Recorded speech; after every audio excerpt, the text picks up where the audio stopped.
കൃഷ്ണ ചേട്ടാ നമസ്കാരം. ഞാൻ അച്ഛൻ്റെ 16 വിളിക്കാൻ വേണ്ടി വന്നതാ. നാളെയാണേ. നീ എന്നാ ഇനി തിരിച്ചു പോന്നേ?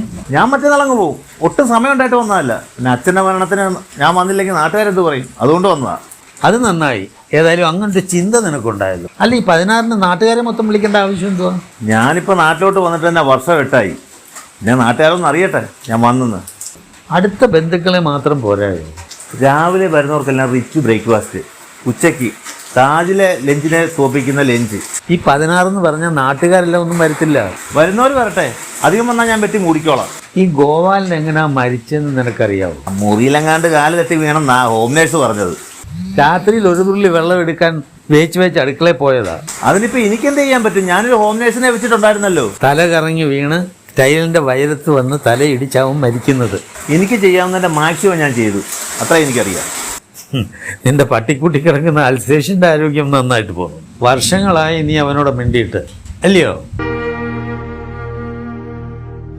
നീ അയച്ചു കൊടുത്ത തുക കൊണ്ട് നിന്റെ അച്ഛൻ ആഹാരം കിട്ടിയിട്ടുണ്ടോ എന്ന് നീ അറിഞ്ഞിട്ടുണ്ടോ? നീ ചോദിച്ചിട്ടുണ്ടോ? പട്ടിണി കിടന്നാടാ അവൻ ചത്തത്. ആ ചാവിൻ്റെ 16-ന് നാട്ടുകാരെ തീറ്റിച്ചാൽ നിനക്ക് എന്ത് കിട്ടും? എനിക്ക് പുണ്യം കിട്ടും. മണ്ണാങ്കട്ട. അവൻ ജീവിച്ചിരിക്കുമ്പം ഒന്ന് മിണ്ടുകയോ ഒരിട്ട് കഞ്ഞി കോരിക്കൊടുക്കുകയോ ചെയ്തായിരുന്നെങ്കിൽ അത്രയും മനസമാധാനമെങ്കിലും കിട്ടിയാൽ നിനക്ക്. അവൻ 16 ആഘോഷിക്കാൻ വന്നേക്കുന്നു.